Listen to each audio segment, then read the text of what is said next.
चलिए, so very good evening all of you. कैसे हैं आप सब? राइट। तो देखिए, हमारी जो है 3 क्लासेस एडीएम की हो चुकी हैं और तकरीबन हमने 150 वर्ड्स जो है कवर कर लिए थे। और आई होप कि आप लोग जो है उन सारे वर्ड्स, उन सारे एडीएम्स की जो है प्रैक्टिस भी किए होंगे। साथ ही साथ जो हमारी 1 वर्ड सब्सटीट्यूशन की क्लास चल रही है, आप लोग उसे भी देख ही रहे होंगे। तो जिन्होंने अभी तक पिछली 3 क्लास एडीएम की नहीं देखी है, सबसे पहले तो आप जाके वो देखो ताकि थोड़ा सा अंडरस्टैंडिंग बने। ठीक है, ओके। सो 150 वर्ड्स हो चुके थे, राइट। चलिए, ओके। सो लास्ट वर्ड हमने ये, लास्ट एडीएम हमने कुछ ये किए थे। और आज का देखते हैं, आज की क्लास का हमारा फर्स्ट एडीएम क्या है। Beside the mark. Your comments are beside the mark, we need to focus on the main issue. है ना, हमें जो है मेन इशू पे फोकस करना चाहिए। जो तुम कमेंट दे रहे हो ना, वो बिसाइड द मार्क है। मतलब जो तुम कमेंट कर रहे हो, जो तुम बात कह रहे हो ना, वो कोई मतलब की नहीं है। हमें कहाँ फोकस करना चाहिए? हमें मेन इशू में फोकस करना चाहिए। यानी behind the scene, sorry, beside the mark क्या होता है? बिसाइड द मार्क होता है जो तुम बात कर कह रहे हो ना, वो असंगत है, इररिलेवेंट है। ठीक है, असंगत है। बिसाइड द मार्क होता है इररिलेवेंट। नेक्स्ट टीडीएम है best of both words. Working part time allows her to spend more time with family, it's the best of both words. यानी पार्ट टाइम वर्क करना, क्या इससे क्या होगा? इससे जो है, मैं अगर पार्ट टाइम वर्क करूँगा तो अपनी फैमिली का भी ध्यान रख पाऊंगा, और है ना, और मैं कुछ अर्न भी कर पाऊंगा। मतलब मेरे दोनों काम चलेगा। तो अगर मैं पार्ट टाइम वर्क करता हूँ तो ये मेरे लिए दोनों तरीके से अच्छा है ना। यानी हर तरीके से लाभ होना, यानी हर तरीके से प्रॉफिट होना, है ना। तो ऐसे सिचुएशन ना, where someone has the privilege of enjoying various opportunities and advantage, तो उसे कहते हैं बेस्ट ऑफ बोथ वर्ड्स ना। A situation where someone has privilege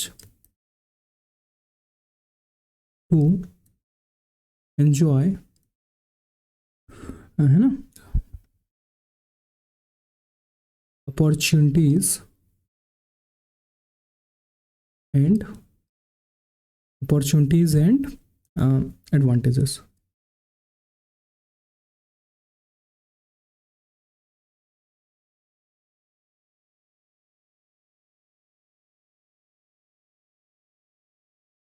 various opportunities, हर तरीके से। चलिए, नेक्स्ट इडियम देखते हैं। Best thing since sliced bread, this new smartphone is fantastic, it's the best thing since sliced bread.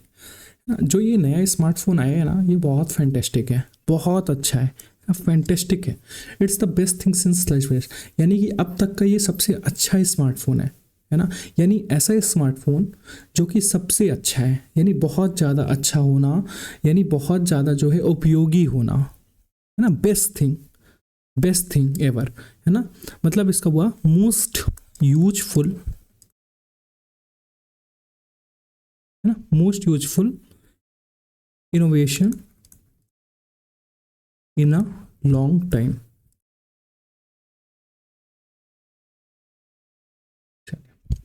Next idiom है between the devil and the deep blue sea, caught between a demanding job and a desire for personal time.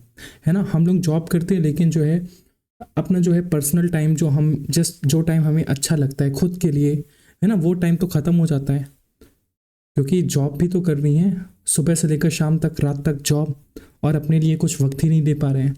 तो cot between a demanding job and a desired for personal time, she felt like, उसे लगा, she was between, वो है ना, devil and deep blue सी के बीच में। इसका मतलब क्या हुआ कि उसे अपना पर्सनल टाइम, खुद के लिए कुछ समय भी देना है ना, लेकिन उसकी जॉब इतनी डिमांडिंग है, तो वो क्या, वो दो तरफ फंस गई है ना, बीच मझधार में फंस गई है। यानी between two difficult situation, between two difficult situation, इसको क्या बोलते हैं? Between the devil and the deep blue sea, यानी कि दो गंभीर परेशानियों के बीच, यानी between two difficult situation. Next idiom है beyond all questions, his qualifications are beyond all questions, he is exceptionally well suited for the position.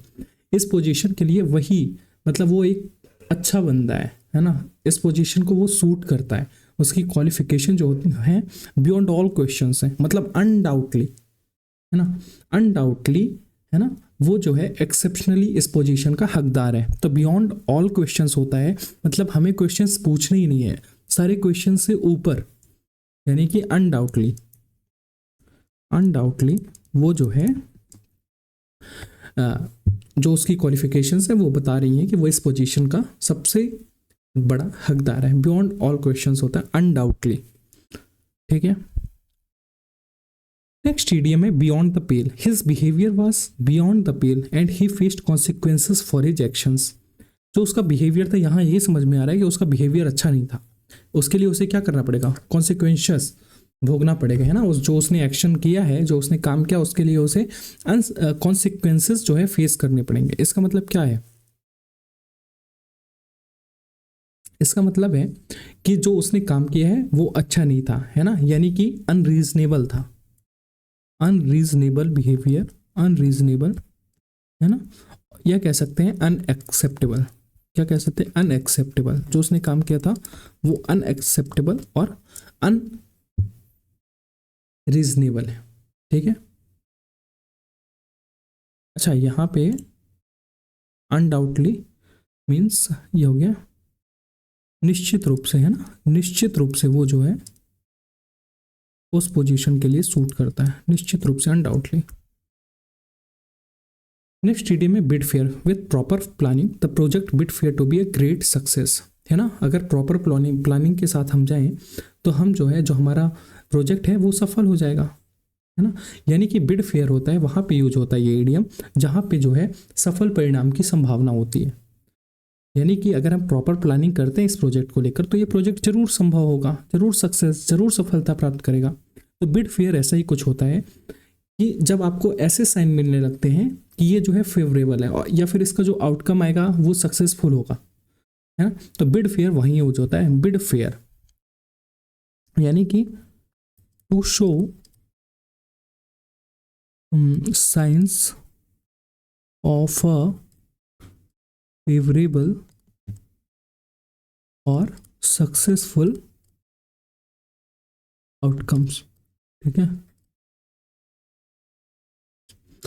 Big gun, the CEO is considered a big gun in the industry, है ना, known for making significant business decisions. CEO क्या करता है, CEO ही, है ना, पूरी company के जो है जो महत्वपूर्ण निर्णय होते हैं वही लेता है, ठीक है। तो ऐसा पर्सन जो बहुत ऊंची पहुंच वाला होता है ना, मतलब जिससे ही सब कुछ, अगर उसने इशारा दे दिया कि ये होगा तो ये होगा, ठीक है। तो ऐसा पर्सन होता है बिग गन, यानी कि एन इन्फ्लुएंशियल पर्सन, ऐसा पर्सन एन इन्फ्लुएंशियल पर्सन, ऊंची पहुंच वाला व्यक्ति, जिसकी पहुंच बहुत ऊंची हो, जो बहुत ऊंचा। नेक्स्ट ईडियम है bite the dust. After a long battle the competitor had to bite the dust, ठीक है। यानी कि यहाँ पे क्या हुआ, लंबा युद्ध चला, कॉम्पिटिटर जो था उसको क्या करना पड़ा, बाइट द डस्ट करना पड़ा, यानी कि डिफीट होना पड़ा। तो बाइट द डस्ट होता है धूल में, है ना, मतलब होता है ना मिट्टी में सन जाना, धूल खा जाना, हिंदी में जो बोलते हैं वही है बाइट द डस्ट, कि धूल खा गया ये, यानी कि लड़ा लेकिन उसे धूल चाटनी पड़ी, आपने सुना होगा। बाइट द डस्ट यही होता है कि to be defeated, to be defeated, हार जाना। नेक्स्ट इडियम है blow one's top. When he discovered the error he was so frustrated that he blow his top. आप लोगों ने कभी कोडिंग की होगी, तो जब आप कोड लिखते हैं, ठीक है, पूरा कोड आपने लिख डाला और एक मिस्टेक की वजह से पूरा कोड जो है रन नहीं हो पाया, तो आपको बहुत गुस्सा आता है ना, एरर आ गया अगर कोई उस कोड में तो बहुत गुस्सा आ जाता है, फ्रस्ट्रेट हो जाते हो आप लोग। तो ये होता है ब्लो वन स्टॉप, मतलब टॉप मतलब एंग्री, मतलब बहुत एंग्री हो जाना, जितना भी ब्लो था, जो भी आपके अंदर था सब कुछ, वो बहुत ऊपर तक चला गया, ये बोल सकते हो आप, है ना। तो ब्लो वन स्टॉप होता है बी वेरी एंग्री, बहुत गुस्से में होना, ब्लो वन स्टॉप, सर से पैर तक गुस्से में होना, ठीक है। नेक्स्ट इडियम देखते हैं ब्लो ओवर। ठीक है, ब्लो से दो आ रहे हैं अपन के पास इडियम, ब्लो वन स्टॉप, और अभी नेक्स्ट आया है blow over. The controversy is likely to blow over with time, है ना। तो यहाँ पे आपको क्या समझ रहा होगा, है ना, ये जो लगता है खत्म हो जाएगी कंट्रोवर्सी, किसके साथ, टाइम के साथ, समय के साथ जो है कंट्रोवर्सी खत्म हो जाएगी। यानी कि कंट्रोवर्सी जो है अभी चल रही है वो समय के साथ वो चुप हो जाएगी, यानी कि खत्म हो जाएगी, यानी कि बीत जाएगी, यानी कि गुजर जाएगी, यानी कि पास ऑफ हो जाएगी। ऐसे हो जाएगी, पास ऑफ हो जाएगी, यानी बीत जाएगी, गुजर जाएगी, है ना, बीत गई हो या गुजर गई हो। नेक्स्ट इडियम है बून और blessing in disguise. Losing the job turned out to be a boon in disguise as it led to better opportunities. ठीक है, यहाँ पे देखो क्या हो रहा है, उसने जो है जॉब तो लूज कर दिया, जॉब उसकी चली गई, बट इससे क्या हुआ, उसे जो है बेटर अपॉर्चुनिटीज मिलने वाली है। होता है ना कि आप कभी कभी ऐसा होता है कि आप जॉब क्या है छोड़ देते हो या आपसे जॉब छीन ली जाती है, लेकिन कुछ समय बाद क्या होता है, आपको उससे अच्छी जॉब मिल जाती है, उससे अच्छी अपॉर्चुनिटी मिल जाती है। वही ईडीएम है बून और ब्लेसिंग इन डिस्गाइज, मतलब कि छिपा हुआ वरदान, यानी कि हिडन ब्लेसिंग। कैसी ब्लेसिंग, हिडन ब्लेसिंग, हाँ, जो कि होने नहीं वाली थी बट आपने वो चीज़ छोड़ दी, है ना, या उसमें थोड़ा सा संघर्ष किया तो आप जो है एक्स्ट्रा निखर के आए सामने, तो होता है हिडन ब्लेसिंग। आपके साथ कुछ बुरा तो हुआ लेकिन अब अच्छा होने वाला है। So blessing in disguise. Next idiom है break a lance with. He was willing to break a lance with anyone who doubted his capabilities, है ना। तो यहाँ पे क्या हो रहा है, एक यहाँ पे आया है जो sentence, anyone who doubted his capability, है ना, जिसने उसकी कैपेबिलिटी पे डाउट किया, ठीक है ना। तो ही वॉज विलिंग, अब वो ये सोच रहा है to break a lance with, उसके साथ क्या करेगा, ब्रेक अ लांस करेगा। इसका मतलब क्या हुआ है, आप क्या करोगे, ठीक है, आपकी जो कैपेबिलिटीज हैं, ठीक है, उस पर अगर आप कोई सामने वाला बंदा, है ना, डाउट कर रहा है तो आप क्या करोगे, है ना, आप उसको दिखाओगे कि नहीं मैं ऐसा नहीं हूँ, यानी जिस चीज़ के लिए उस चीज़ का क्या करोगे, मुकाबला करोगे, राइट, यानी कन्फ्रंट करोगे, है ना, सामना करोगे कि नहीं भाई ऐसा मैं नहीं हूँ, है ना, और क्या करोगे, कंटेंड करोगे, ठीक है, टू कंटेंड और कन्फ्रंट। नेक्स्ट इडियम है break in. The detective had to break in to solve the mystery, ठीक है। अब यहाँ पे डिटेक्टिव था, ठीक है, had to break in to solve the mystery, है ना, उसने क्या किया, ब्रेक इन किया टू सॉल्व द मिस्ट्री, यानी कि रहस्य को सॉल्व करने के लिए डिटेक्टिव ने क्या किया, एंट्री ली, है ना। भाई सीबीआई से ये काम नहीं हो पा रहा है, तो अब चलो ऐसा करते हैं कि किसी इंटेलिजेंस वाले बंदे को लेते हैं, ठीक है, और उसको जो है बुलाते हैं, वो इस चीज़ को ब्रेक इन करेगा, मतलब उस चीज़ को सॉल्व करेगा, मतलब उस चीज़ में एंट्री लेगा तब तो सॉल्व करेगा। तो ब्रेक इन होता है कहीं पे जब आप फोर्स एंट्री लेते हो, है ना, बलपूर्वक प्रवेश करते हो, फोर्स एंट्री, तो उसको बोलते हैं ब्रेक इन, ठीक है। नेक्स्ट इडियम है break the ice. Playing a game helped break the ice at the team building event, है ना, गेम खेलना, ठीक है, प्लेइंग अ गेम खेलना हेल्प किया break the ice at the team building event, है ना, टीम बिल्डिंग इवेंट हो रहा है कहीं पे कि हमें जो है टीम बिल्ड करना है, उसमें क्या होगा, प्लेइंग अ गेम करोगे, ठीक है, यानी कि अब यहाँ पे आपको प्लेइंग अ गेम तो समझ में नहीं आ रहा है, ठीक है, लेकिन टीम बिल्डिंग इवेंट में आप ये बताओगे सबसे ज़रूरी क्या है, सबसे ज़रूरी क्या है, जब सबसे ज़रूरी है आप अनजान लोगों, जब आप कन्वर्सेशन करोगे एक दूसरे से तभी तो टीम बिल्ड होगी, जब आप दोस्ती बनाओगे एक दूसरे से तभी तो टीम बिल्ड होगी, राइट। तो प्लेइंग अ गेम प्ले किया, इससे क्या हुआ, जब आपने गेम प्ले किया एक दूसरे के साथ तो आपने कुछ ना कुछ कन्वर्सेशन की, राइट। तो playing a game help break the ice, यानी कि बात करने के लिए, ठीक है, आपने कोई गेम खेला, उससे क्या हुआ, टीम बिल्ड हुई। तो ब्रेक द आइस यही होता है, टू स्टार्ट अ कन्वर्सेशन, यानी चुप्पी सधी थी तो आपने क्या किया, कन्वर्सेशन को स्टार्ट कर दिया, यानी कि आइस जो है ब्रेक कर दी, शांति जो है ब्रेक कर दी। नेक्स्ट है bring about. The new policy aims to bring about positive changes in the work place. जो नई पॉलिसी आई है उससे क्या होगा, उससे ये होगा कि जो है हमारे वर्क प्लेस में जहाँ हम काम करते हैं वहाँ पे पॉजिटिव चेंजेस आएंगे, वहाँ से नेगेटिविटी जो अभी भरी हुई है टीम के अंदर वो जाएगी। तो ब्रिंग अबाउट यही चीज़ होती है कि किसी की वजह से, है ना, यानी कि हम कह सकते हैं कि इसकी वजह से, यानी कॉज टू हैपन, है ना, कॉज टू हैपन, इसकी वजह से ब्रिंग अबाउट होता है ना, कॉज टू हैपन, यानी कि न्यू पॉलिसी की वजह से क्या होगा, हमारे वर्क प्लेस में जो है पॉजिटिव चेंजेस आएंगे। तो ब्रिंग अबाउट होता है कॉज टू हैपन, है ना। Bring home the bacon.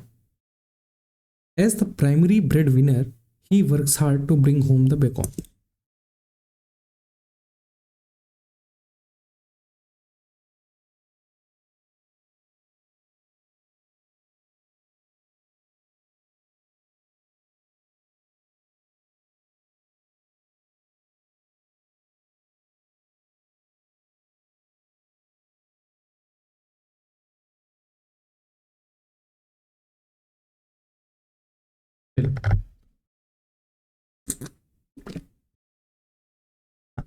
तो as the primary bread winner he works hard to bring home the bacon. अच्छा, ब्रेड विनर क्या होता है?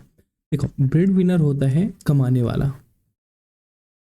ठीक है, कमाने वाला, आपके परिवार का जो है कमाने वाला कौन सोर्स है, हर परिवार में पिता ही होता है कमाने वाला, राइट। तो as the primary bread winner, ठीक है, कमाने वाले हो आप, प्राथमिक कमाने वाले हो, तो वो क्या करता है, ही वर्क्स हार्ड, है ना, वो ज़्यादा काम करता है to bring home the bacon. किस चीज़ के लिए? ताकि ज़्यादा पैसे कमा पाए, ज़्यादा सफल हो। तो ब्रिंग होम द बेकॉन यही चीज़ होती है कि टू बी सक्सेसफुल, है ना, और अर्न, है ना, टू बी अर्न, यानी ज़्यादा कमाना। नेक्स्ट इडियम है bring the house down. The comedians performance was so hilarious. जो कॉमेडियन की परफॉर्मेंस थी बहुत हिलेरियस है। It brought the house down, है ना। अब इससे क्या हुआ, जो उसकी परफॉर्मेंस थी, ये बताओ, जब कॉमेडियन कोई परफॉर्मेंस करेगा और आपको बहुत मजा आया, बहुत हिलेरियस थी, बहुत व्यंग्यास्पद थी, तो आपको क्या हुआ, मजा आया, आप क्या करोगे, ताली बजाओगे उसके लिए, है ना। तो ब्रिंग द हाउस डाउन यही होता है ना, ब्रिंग द हाउस डाउन यही होता है कि दर्शकों द्वारा जब आप कोई अपनी परफॉर्मेंस देते हो, तो जो दर्शक होते हैं, ऑडियंस होती है, अगर वो जो है अपलॉड करती है तो उसको बोलते हैं ब्रिंग द हाउस डाउन, ठीक है, दर्शकों द्वारा तालियों से उत्साह बढ़ाना। ये हो जाएगा मेक द ऑडियंस अपलॉड, है ना, enthusiastically,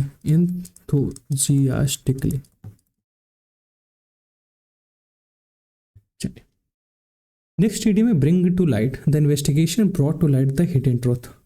ब्रिंग टू लाइट में क्या हुआ, आपको समझ में आ रहा है, इन्वेस्टिगेशन हुई और इससे क्या हुआ, जो झूठ छिपा हुआ था वो क्या हुआ, सामने आ गया, है ना, यानी कि रिवील क्लियरली,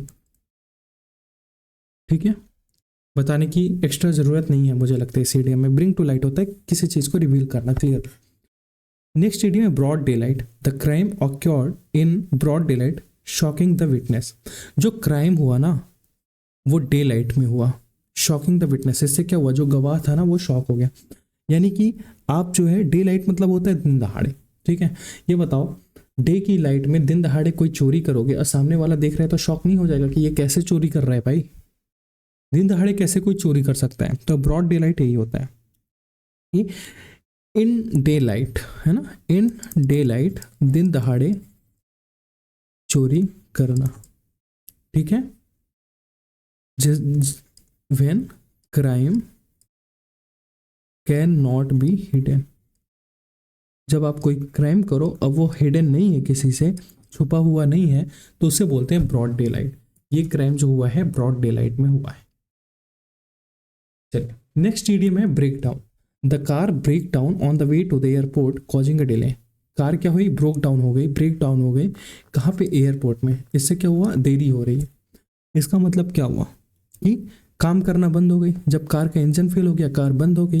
ठीक है, इसका मतलब होता है स्टॉप वर्किंग। ठीक है, स्टॉप वर्किंग। ये कुछ और सेंस में भी यूज होता है ब्रेक डाउन। वो किस सेंस में, ये तो मैंने आपको बताया कि अगर कोई चीज़ बंद हो गई, ठीक है, कोई चीज़ खराब हो गई इसका मतलब। अच्छा, एक चीज़ और होती है कि जब कोई चीज़ टूट जाती है, ठीक है, तो उसको भी बोलते हैं ब्रेक डाउन, है ना, अगर कोई चीज़ टूट गई है।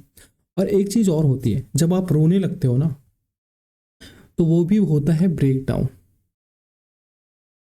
ठीक है, सपोज आपका आपने सुना होगा आई एम ब्रोकन डाउन, है ना, मतलब क्या कि भाई मेरा दिल दुख चुका है ना, और वो क्या होता है, रो रहा है। तो उसको बोलते हैं जब आपकी ऐसी स्थिति हो जाती है, जब आपका दिल बहुत ज़्यादा दुख जाता है और आप रोने लगते हो, तो वहाँ पे ब्रेक डाउन का इस्तेमाल होता है, यानी क्राई बिटरली, है ना, जोर जोर से रोना, रोने लगना, उस वहाँ पे भी ब्रेक डाउन यूज होता है। नेक्स्ट है broken reed. Relying on him prove to be a broken reed as he couldn't handle the pressure.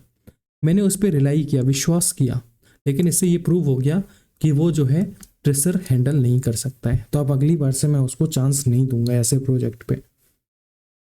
ठीक है, तो ब्रोकन रीड क्या हुआ, किसी पे विश्वास करना, ठीक है, लेकिन वो जो है उस काम को पूरा नहीं कर सका। आपने बहुत विश्वास किया लेकिन वो ये काम पूरा नहीं कर पाया, है ना। यानी यहाँ पे क्या ब्रोकन रीड, उसने जो है रीड को क्या कर दिया, ब्रोक कर दिया। इसका मतलब क्या है, उसने जो है विश्वास को खत्म कर दिया, है ना। यानी कि अ वीक, कमजोर व्यक्ति, है ना, एंड अनरिलायबल पर्सन, जिस पर आप विश्वास नहीं कर सकते, अविश्वासी व्यक्ति। आई होप सो कि आप सबको समझ में आ रहा है। समझ में आ रहा है तो वीडियो को लाइक करना है, ठीक है, सब कोई वीडियो को लाइक कर दो तुरंत। नेक्स्ट है idiom bring up. During the meeting she chose to bring up a sensitive topic for discussion. Meeting के दौरान उसने चूज किया कि जो है सेंसिटिव टॉपिक है ना, कोई संवेदनशील टॉपिक है, उसको डिस्कशन के लिए उठाया जाए। आ रहे समझ में। तो ब्रिंग अप क्या हुआ, ब्रिंग अप होता है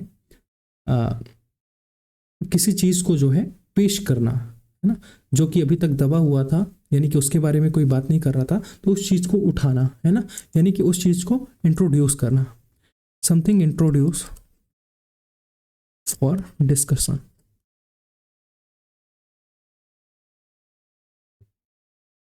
नेक्स्ट इडियम है build castles in the air.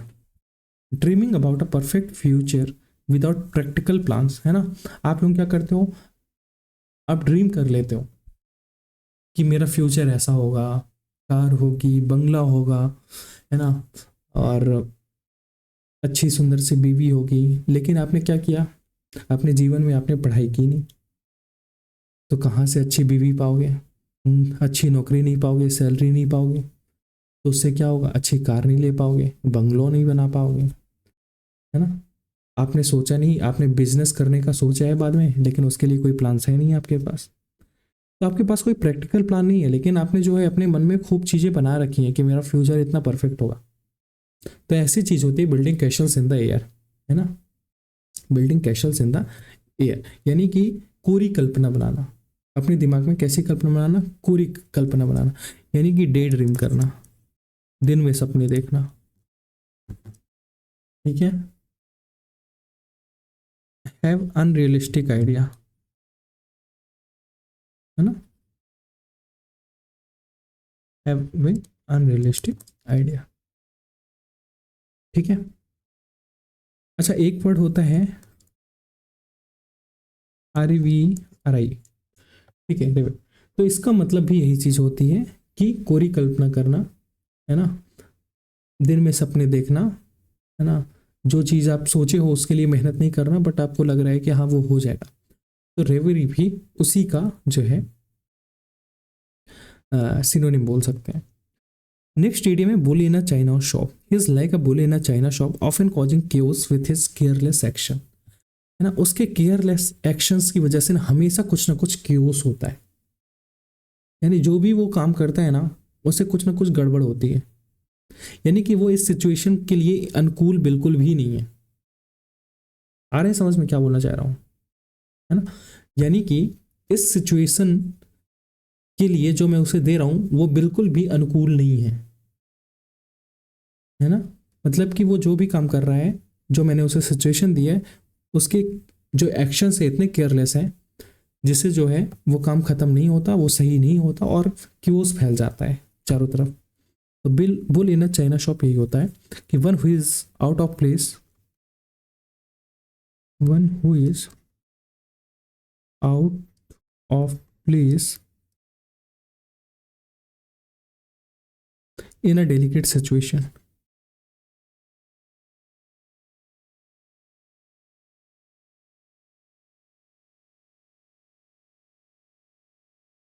चलिए नेक्स्ट वीडियो में burn the candle at both ends, दोनों तरफ से कैंडल बुझा देना। चलिए देखते हैं। Working two jobs and studying at night, वो दिन में जो है दो जॉब्स करता है, मतलब दिन में क्या उसकी दो जॉब्स हैं, उसके बाद क्या करते हैं रात में पढ़ाई करता है। He is burning the candle at both ends, यानी कि हर तरफ से वो उस चीज पे जोर लगाने की कोशिश कर रहा है, बहुत मेहनत कर रहा है ना। Burn the candle at both ends होता है वर्क हार्ड, बहुत मेहनत करना। और क्या बोल सकते हैं, स्टडिंग टिल लेट नाइट, देर रात तक पढ़ना। ठीक है, बंद कैंडल्स क्या होता है, at both ends work hard, खूब मेहनत करना, और स्टडिंग टिल लेट नाइट, देर रात तक पढ़ाई करना। नेक्स्ट इडियम है burn the midnight oil to meet the deadline, she had to burn the midnight oil and work late into the night. Deadline meet करने के लिए, यानी प्रोजेक्ट की जो डेडलाइन है उस तक प्रोजेक्ट को कंप्लीट करने के लिए वो क्या कर रही है, she had to burn the midnight oil and work late into the night, रात तक, देर रात तक काम कर रही है। इसका मतलब क्या कर रही है,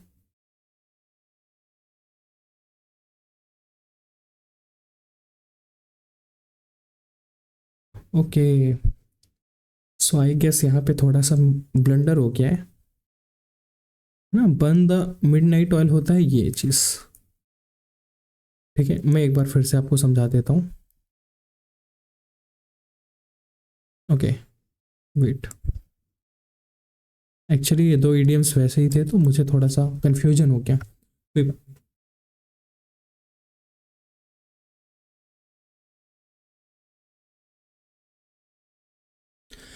वर्किंग टू जॉब्स, वो क्या कर रही, दो जॉब्स कर रही और देर रात तक स्टडी कर रही। He is burning the candle at both ends, यहाँ पे आपको क्या समझ में आ रहा है, वो दो जॉब कर रही है, यानी दो जॉब कर रही है, उसके बाद रात में पढ़ाई भी कर रही है, खूब मेहनत कर रही है, वर्क हार्ड तो ठीक है ना। लेकिन इससे क्या हो रहा है, इससे जो है ना उसकी क्षमता है, जो उसकी विल पावर है, जो उसकी एबिलिटी है ना, उसका भी जो है वो उससे जो है ज़्यादा इस्तेमाल कर रही है। कोई दिन में दो जॉब करे, फिर रात में पढ़ाई करे, फिर अगले दिन दो जॉब, तो कितना प्रेशर हो जाता है। इतनी क्या किसी व्यक्ति की क्षमता होती है ना, ऐसे बिरलों की ही क्षमता होती है, सबकी तो क्षमता होती नहीं है। यानी कि जो लोग ऐसे करते हैं बहुत मेहनत करते हैं, ठीक है, वर्क हार्ड तो कहीं हद तक सही भी है, लेकिन अपनी क्षमता जो होती है उससे ज़्यादा इस्तेमाल करते हैं, है ना।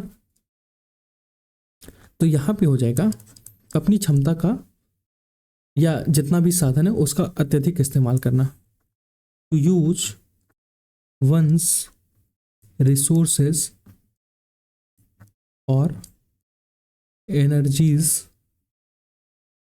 है ना, टू एक्सेस अपनी एनर्जीज का जो है आपके उससे अत्यधिक इस्तेमाल करना। Burn the midnight oil to meet the deadline, है ना, डेडलाइन मीट करने के लिए वो क्या कर रही है, देर रात तक काम कर रही है, यानी क्या कर रही है, वर्क हार्ड कर रही है। अरे सवाल, है ना। और क्या कर रही है, स्टडिंग टिल लेट नाइट, देर रात तक काम कर रही है। स्टडिंग या वर्किंग कुछ भी आप बोल सकते हो, स्टडिंग और वर्किंग टिल लेट नाइट। तो burn the midnight oil होता है देर रात तक मेहनत करना, और burn the candle at both ends होता है अपनी एनर्जीज एक्सेस करना, जो आपकी क्षमता है उससे भी ज़्यादा काम करना। आई होप समझ में आ रहा होगा। नेक्स्ट इडियम देखते हैं, बर्न वंस बोट्स और ब्रिजेस। क्या होता है,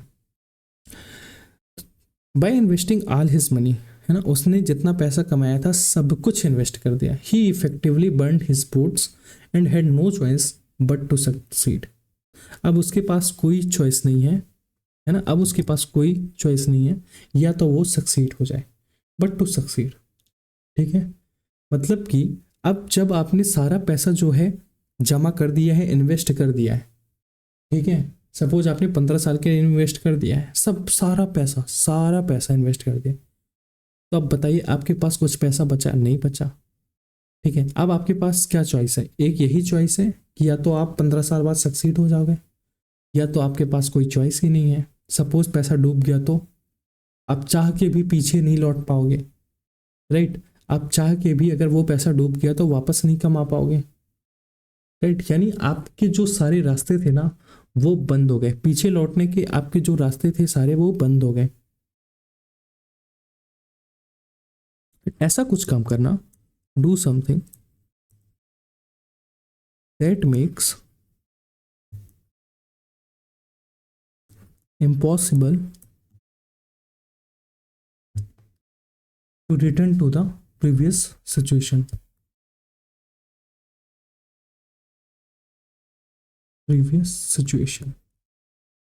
है ना। यानी कि ऐसा कुछ काम करना जिससे पीछे लौटने के सभी रास्ते जो हैं बंद हो जाए। नेक्स्ट स्टेडियम है burning question. The climate crisis is a burning question that demands urgent attention, है ना। क्लाइमेट क्राइसिस जो हो रहा है, जलवायु में परिवर्तन हो रहा है ना, हमारी उस वो कैसा है, एक बर्निंग क्वेश्चन है ना। इसके लिए हमें क्या चाहिए? अर्जेंट अटेंशन होनी चाहिए, है ना। इसके लिए सरकारों को जो है अपनी अटेंशन देना, हो भी रहा है। हर सरकारें, हर गवर्नमेंट प्रयास कर रही है, हर कंट्री इसके लिए वर्क कर रही है। ठीक है, तो क्लाइमेट क्राइसिस एक ऐसा मुद्दा है, बर्निंग क्वेश्चन है, यानी कि हॉट इश्यू है। ऐसा issue hot issue, burning question होता है हॉट इश्यू, जिस पर अभी बहुत चर्चा चल रही हो, है ना, करंट अफेयर्स टाइप का। Hot issue, burning question. Next idiom है bury the hatchet. After years of rivalry they decided to bury the hatchet at and reconcile, है ना। आफ्टर ईयर्स ऑफ राइवलरी मतलब युद्ध के बाद, कई सालों तक युद्ध के बाद, they decided to bury the hatchet and reconcile. Reconcile मतलब होता है कि वापस जो है दोस्ती कर लेना। तो अब ये बताओ, जब आप दोस्ती कर लोगे और खूब साल युद्ध लड़े तो क्या आपकी दुश्मनी नहीं खत्म हो जाएगी? दोस्ती अगर की हो तो दुश्मनी ऑटोमेटिकली खत्म हो जाएगी, है ना। तो they decided to bury the hatchet, तो उन्होंने क्या किया, उन्होंने डिसाइड किया कि जो है अब हम अपनी दुश्मनी जो है खत्म करते हैं, और क्या करते हैं, रिकनसाइल करते हैं, वापस दोस्ती करते हैं। तो बरी द हैचेस होता है to end hostility, to end hostility.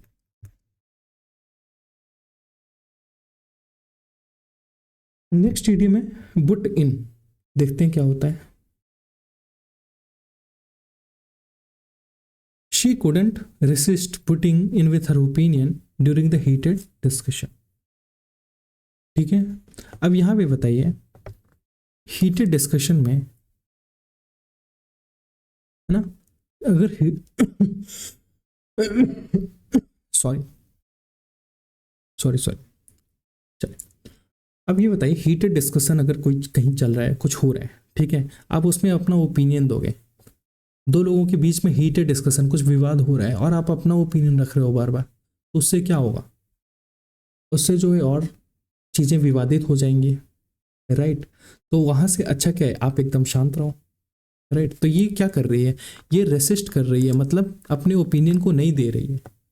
अगर हीटेड डिस्कशन चल रहा है तो ये ओपिनियन नहीं दे रही है अपना, मतलब क्या कर रही है, बुटिंग इन, यानी कि दखलंदाजी नहीं करना। ठीक है, बट इन होता है दखलंदाजी करना, चूंकि यहाँ कूडेंट लगा है, नेगेटिव सेंटेंस है, इसलिए यहाँ पे मतलब लिख रहा है, मतलब लग रहा है कि दखलंदाजी नहीं कर रही है। तो बुट इन करना होता है, डूइंग बुट इन, दखलंदाजी करना या किसी को इंटरप्ट करना, किसी को इंटरप्ट करना। ठीक है, बुट इन होता है इंटरप्ट करना। Butterfly in the stomach, before going on stage she always gets a butterfly in a stomach, है ना। स्टेज जाने से पहले, स्टेज में पहुंचने से पहले जब आप कोई परफॉर्मेंस कर रहे होते हो, है ना, तो क्या होता है, आप नर्वस हो जाते हो। हर कोई होता है, ये किसी एक की बात नहीं है। अब जिसको बहुत सालों का एक्सपीरियंस है, 25 सालों का, 30 सालों से यही काम कर रहा है, उसके लिए तो ठीक है, बट जो नया नया है वो स्टेज में जाता है परफॉर्मेंस देने, हजारों लोग सामने बैठे होते हैं, तो कैसा हो जाता है ना, नर्वस हो जाता है, यानी उसके स्टमक में बटरफ्लाई जो है कूदने लगते हैं, है ना। बहुत भूखा होना भी इस ईडीएम का मतलब समझ में आ रहा है, बट यहाँ पे इसका मतलब है बटरफ्लाई इन द स्टमक अगर हुआ है तो आप बहुत नर्वस हो गए हो, टू बी नर्वस। मैं बार बार बोलता हूँ, अभी आपको याद रहेगा, 1 घंटे याद रहेगा, 2 घंटे याद रहेगा, अगर मैं यही 20 मिनट 2 घंटे बाद पूछूंगा ना आपसे तो नहीं बनेगा। इसके लिए क्या ज़रूरी होता है कि प्रैक्टिस करना। सपोज आपने 50 वर्ड सीखे, तो अभी शाम को जाओ, है ना, एक बार वापस ये वीडियो निकालो, या अगर आपको पीडीएफ चाहिए हो तो मेरे व्हाट्सअप नंबर डिस्क्रिप्शन बॉक्स में दिया हुआ है, आप उस पर जो है मुझे मैसेज करो, मैं आपको पीडीएफ प्रोवाइड कर दूंगा। आप एक बार जाके सारे वर्ड्स तो देखो, फिर एक काम करो, एक दिन छोड़ो, उसके अगले दिन देखो।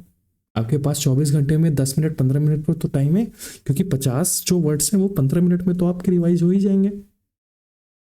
सही बात है कि नहीं?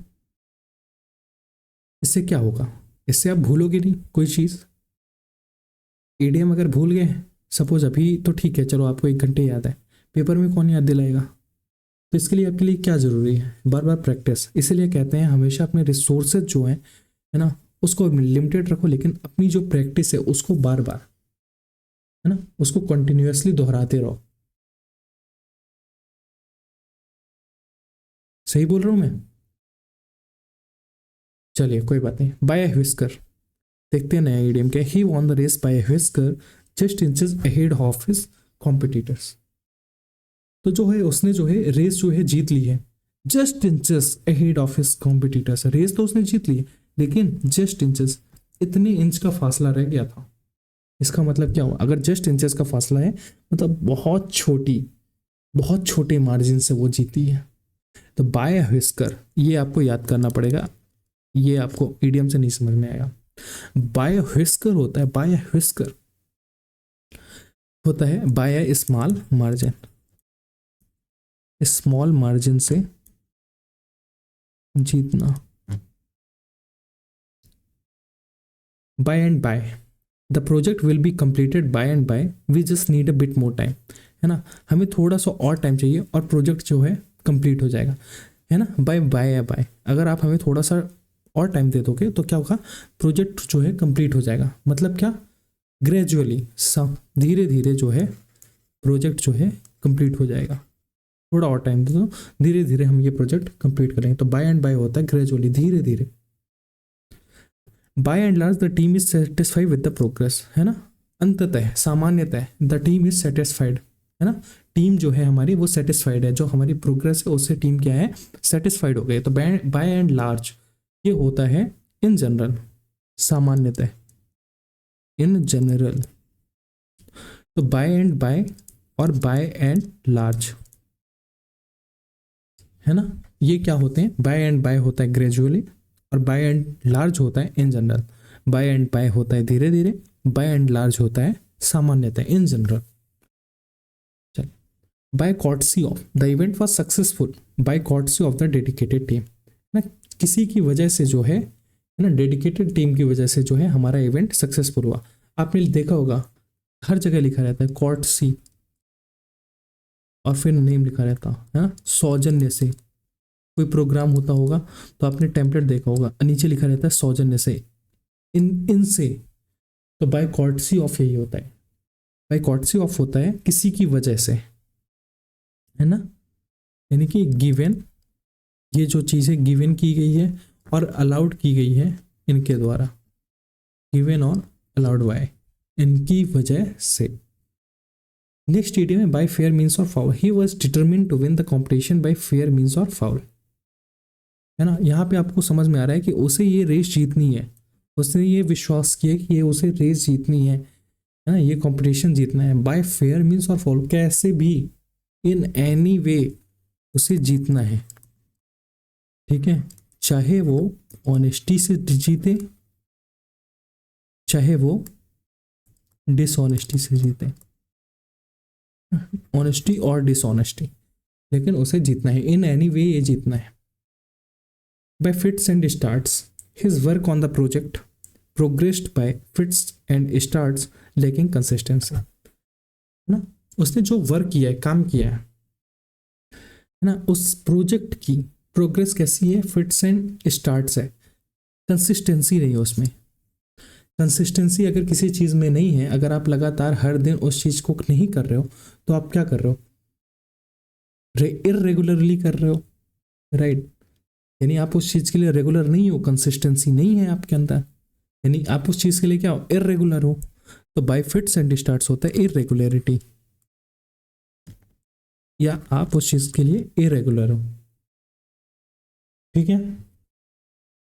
Bye leaps and bounds, her language skills improved by leaps and bounds after attending language classes. Language classes attend करने के बाद जो उसकी लैंग्वेज स्किल्स थी वो कैसी हो गई, लीप्स एंड बाउंड्स, है ना, इम्प्रूव्ड हुई हैं बाय लीप्स एंड बाउंड्स। यानी कि दिन नहीं बोलते अपन, दिन दूनी चार चौगनी तरक्की कर रहा है वो, यही होता है। At a rapid, at a rapid, ये बोल सकते हैं एट अ रैपिड पेस, है ना। पेस मतलब होता है गति। तो रैपिड पेस से जो है वो क्या कर रहा है, वो कर रहा है, तरक्की कर रहा है। The underdog team won by long odds, surprising everyone.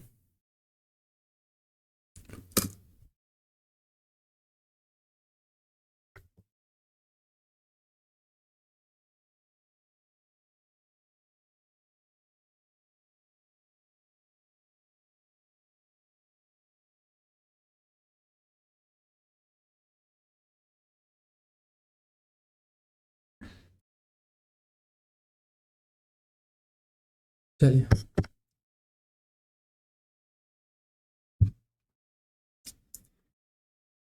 Next idiom है by long odds। The underdog team won by long odds, surprising everyone. देखो अंडरडॉग क्या होता है, सबसे पहले ये समझना।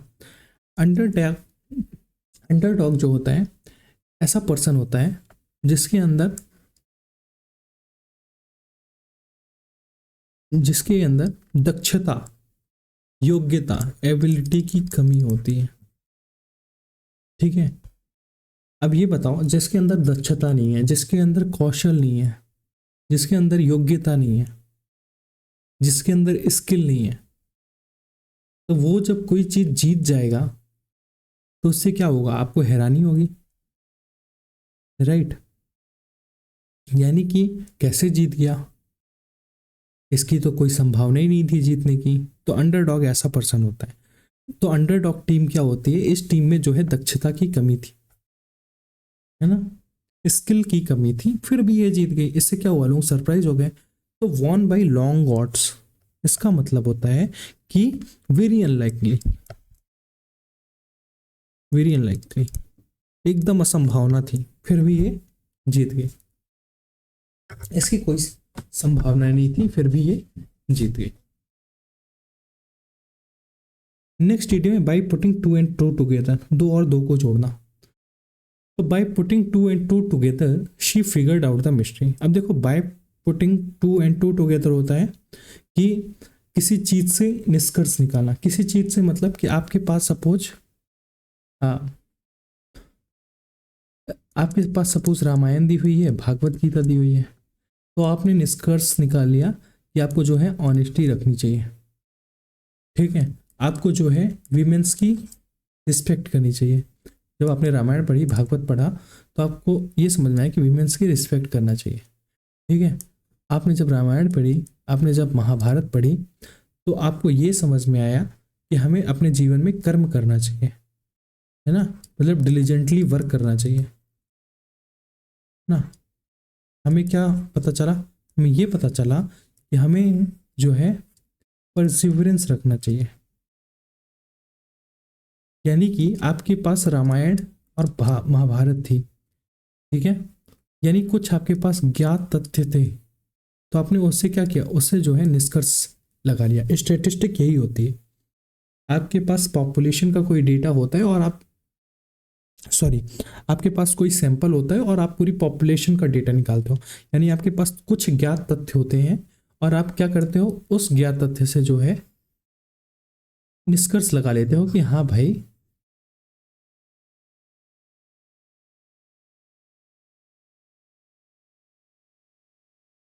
है ना, हाँ भाई, है ना। सपोज आप लोगों ने सुना होगा एग्जिट पोल, एग्जिट पोल आते हैं। तो एग्जिट पोल क्या करते हैं, अब सपोज आपके जो स्टेट में है पॉपुलेशन है 2 CR, ठीक है। अब लेकिन जो सैंपल होता है एग्जिट पोल का ना, वो सिर्फ 2 लाख to 5 लाख होता है। इसका मतलब क्या हुआ, 2 लाख लोगों से या 5 लाख लोगों से मुश्किल पूछते हैं कि भाई कौन जीतेगा, कांग्रेस जीतेगी, बीजेपी जीतेगी, आम आदमी पार्टी जीतेगी, कौन जीतेगा। तो ये 2 से 5 लाख जो लोग बोलते हैं ये कांग्रेस जीतेगी, तो एग्जिट पोल भी वही बताता है कि कांग्रेस जीतेगी। यानी कि 2 लाख लोग जो बोल रहे हैं, है ना, उससे 2 करोड़ लोगों का फैसला कर लिया गया।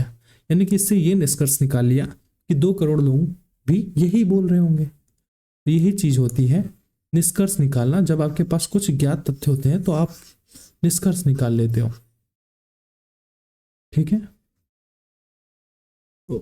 ओके, तो by putting 2 and 2 together she figured out the mystery. उसने क्या किया, मिस्ट्री को जो है सॉल्व कर लिया। उसके पास कुछ रिसोर्सेस थे, उसने क्या किया, मिस्ट्री को जो है सॉल्व कर लिया। इसका मतलब होता है, अगर बोले to deduce from the given fact. Deduce होता है निष्कर्ष निकालना। गिवन फैक्ट थे कुछ आपके पास, उससे आपने जो है निष्कर्ष निकाल लिया। नेक्स्ट इडियम है call in question his actions, call in questions his commitment to the team, है ना। यहाँ पे आपको समझ में आ रहा होगा जो उसके एक्शंस थे, कॉल इन क्वेश्चन कर रहे हैं कमिटमेंट टू द टीम। जो टीम को लेकर उसकी कमिटमेंट्स हैं उसमें क्या हो रहे हैं, उसमें क्वेश्चंस आ रहे हैं। जो उसका एक्शंस है, जो उसका बिहेवियर है, जो उसका बर्ताव है, जो उसका काम करने का तरीका है, ऐसा लगता नहीं है कि वो टीम के प्रति कमिटेड है। तो इससे क्या हो रहा है, कॉल इन क्वेश्चन हो रहा है, ऐसे क्वेश्चंस आ रहे हैं, यानी कि डाउट आ रहा है उसके ऊपर, है ना। एक्सप्रेस अ डाउट, किसी चीज पे डाउट आना, है ना। एक्सप्रेस अ डाउट अबाउट होता है call in question. Call it a day, call it a day बहुत यूजफुल मतलब यूजेबल होता है, यूज टू वर्ड है ये डेली लाइफ में। Feeling exhausted that's decided to call it a day and rest. इसका मतलब होता है कि अपनी बात खत्म करना, या बोल सकते हैं ये एक्चुअली कन्वर्सेशन में बहुत यूज होता है। So if we finish so we can call it a day, यानी कि अपनी बात खत्म करते हैं फिर, है ना, मीटिंग एंड करते हैं। यानी किसी चीज़ को रोकना, काम को रोकना, टू गिव अप करना, to give up the work और एनी कन्वर्सेशन, है ना, या टू गो होम, है ना, काम फिनिश करके घर जाना। ये सब कॉल इट अ डे होता है। Call on, they decided to call on their neighbours for help during the crisis.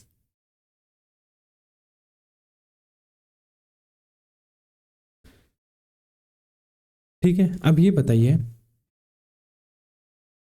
Crisis अगर आ गया है आपके नेबर के यहाँ, है ना, कोई विपदा आन पड़ी है, तो आप क्या करोगे, उससे मिलने जाओगे या नहीं। ठीक है, तो कॉल ऑन होता है यही। हमारे घर गांव में क्या होता है कि हम लोग जो, अगर कोई ख़त्म हो जाता है उनके घर में, तो हम लोग मिलने जाते हैं।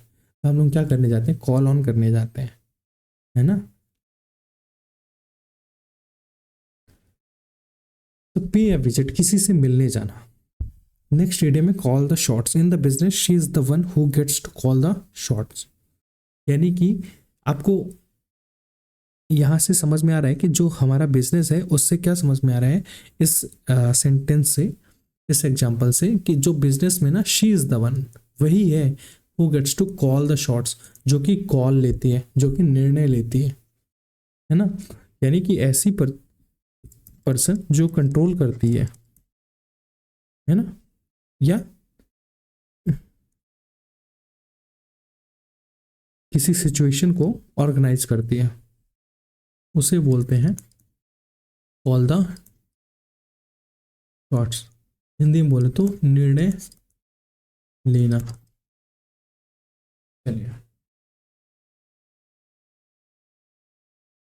नेक्स्ट इडियम में can not hold a candle. In terms of experience the new employee can not hold a candle to the seasoned professionals.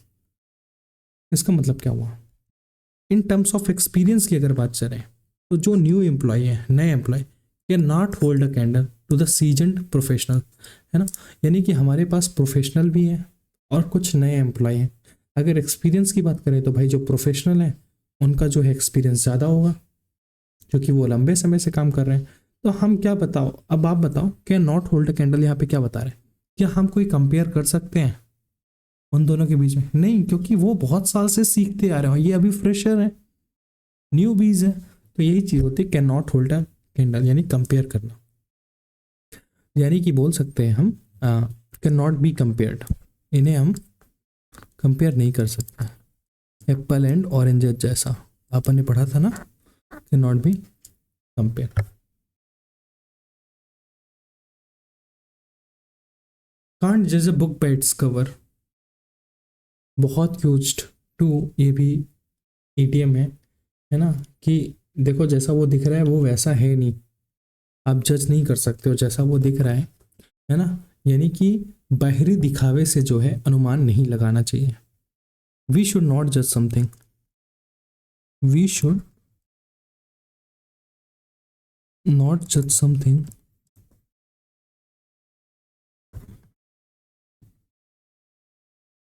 Primarily, है ना, bye it's appearance. Can't think straight, overwhelmed with stress, he couldn't think straight and needed a break।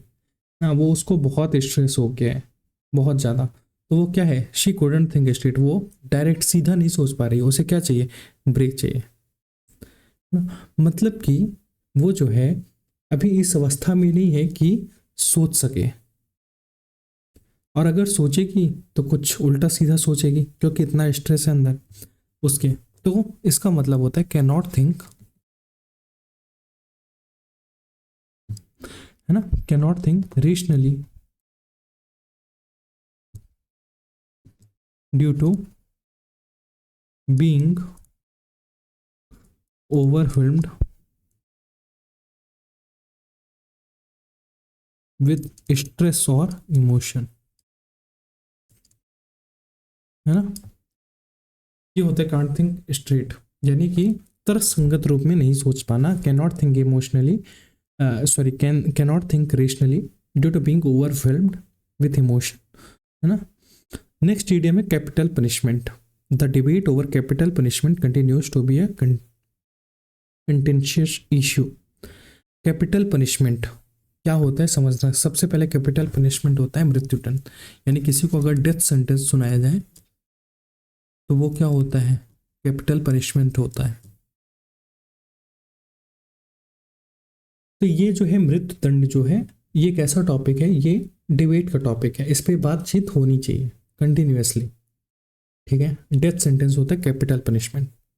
Next idiom है carried off one's feet. The surprise proposal carried her off her feet leaving her speechless, है ना। उसको क्या मिला, एक surprise proposal मिल गया, यानी कि उसे किसी ने प्रपोज किया, ठीक है। इससे क्या हुआ, her off her feet leaving her speechless, और वो क्या हो गई, स्पीचलेस हो गई। तो इसका मतलब आपको क्या समझ में आ रहा है कि वो बहुत ज़्यादा एक्साइटेड हो गई, वो ओवरवेल्म्ड हो गई, भावनाओं से बह गई, भर गई, ठीक है। यानी कि टू बी एक्साइटेड और ओवरवेल्म्ड, ये क्या होता है, carried off one's feet. Next idiom है carry all before someone. With his charismatic leadership he managed to carry all before him in the election। उसकी लीडरशिप कैसी थी, करिज्मेटिक थी, मतलब कि हिंदी में क्या बोलेंगे, मतलब कि बहुत अच्छी थी उसकी लीडरशिप, ऐसा कुछ आप समझो, करिज्मेटिक थी, ठीक है उसकी लीडरशिप। तो इससे क्या हुआ, he managed to carry all before him in the election, है ना। मतलब कि उसकी लीडरशिप इतनी अच्छी है ना, हिम इन द इलेक्शन, और इलेक्शन में वो जीत जाएगा, सक्सेसफुल होगा। आप लोगों ने देखा होगा कंप्लीटली सक्सेसफुल। ये टिकट उसी को दी जाती है जो लगता है कि जीत जाएगा, है ना, क्योंकि उसमें क्या दिखता है, ऐसी एक लीडरशिप दिखती है कि लोग उसे पसंद करते हैं, है ना, उसे सुनना पसंद करते हैं, उसके साथ रहना पसंद करते हैं, तो उसी को टिकट मिलती है इलेक्शन की, है ना, क्योंकि लगता है कि वो जीत जाएगा उस एरिया में। कैरी ऑल बिफोर समवन यही होता है, carry all before someone, completely successful होना।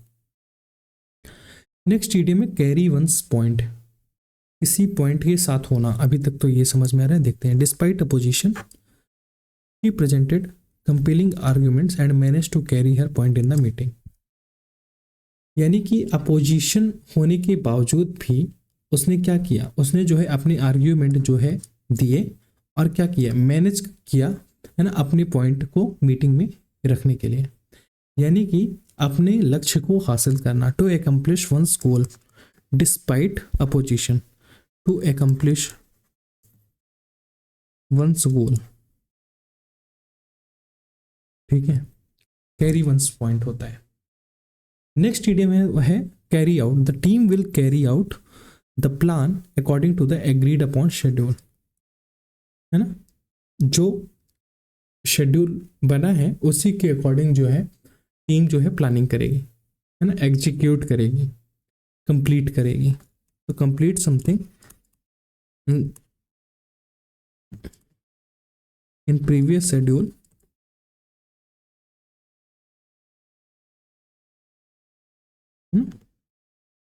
और execute in previous schedule.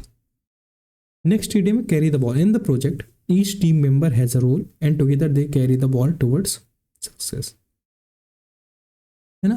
Project में, इन दिस प्रोजेक्ट, इस प्रोजेक्ट में each team member has a role, सारे टीम मेंबर्स के लिए कुछ ना कुछ रोल है, एंड टुगेदर और सबको साथ में मिलकर इस प्रोजेक्ट की सक्सेस करना है। यानी कि जिम्मेदारी क्या है, सबके ऊपर है, सबको ये जिम्मेदारी जो है संभालना है। कैरी द बॉल होता है बॉल को, सब इंसान को, हर इंसान को संभालना, यानी कि बी इन चार्ज, चार्ज में सब कुछ है, सबको ही है, चार्ज में होना यानी कि जिम्मेदारी संभालना, सबको जिम्मेदारी संभालना, be in charge.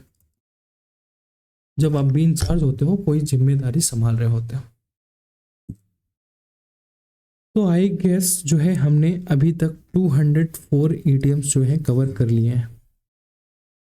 I hope कि आप सभी से जो पिछले 200 ईडियम्स हैं वो सारे बन रहे होंगे लास्ट के, ठीक है, ये वाला तो आपसे बन ही रहा है क्योंकि आपने अभी भी पढ़ा है। पिछले 150 ईडियम बहुत अच्छे से बन रहे होंगे। अभी मैं एक बार फिर से बोलता हूँ, अगर आपने रिवाइज नहीं किया है तो रिवाइज करो, क्योंकि रिवाइज करना बहुत ज़रूरी है, वरना सब कुछ भूल जाओगे। इस वीडियो को देखो, जितनी पुरानी वीडियो जो जिन्होंने अभी नहीं देखी है वो पुरानी वीडियो भी देखो, क्योंकि मुझे पता है कि आप सबको अच्छे से समझ में आ रहा है, बट समझना ज़रूरी नहीं है। समझना बहुत ज़रूरी है, ये नहीं बोल रहा हूँ समझना ज़रूरी नहीं, ये बोल रहा हूँ समझना उस हद तक ज़रूरी है जहाँ तक आप समझ सको, उसके बाद प्रैक्टिस ज़रूरी है। अगर आपके समझ में आ गई है कोई चीज़ तो अब आप प्रैक्टिस करो, रिवीजन करो उस चीज़ का, ठीक है। चले, अगर वीडियो अच्छा लगा हो तो वीडियो को लाइक करना है। अगर आपके पास कोई क्वेरीज हैं तो आप मुझसे पूछ सकते हो कमेंट सेक्शन में, और जैसा मैं बोलता हूँ चैनल को तो सब्सक्राइब कर ही दो, दूसरों के साथ शेयर जरूर करो, ठीक है। चलो पढ़ते रहो, बाय बाय।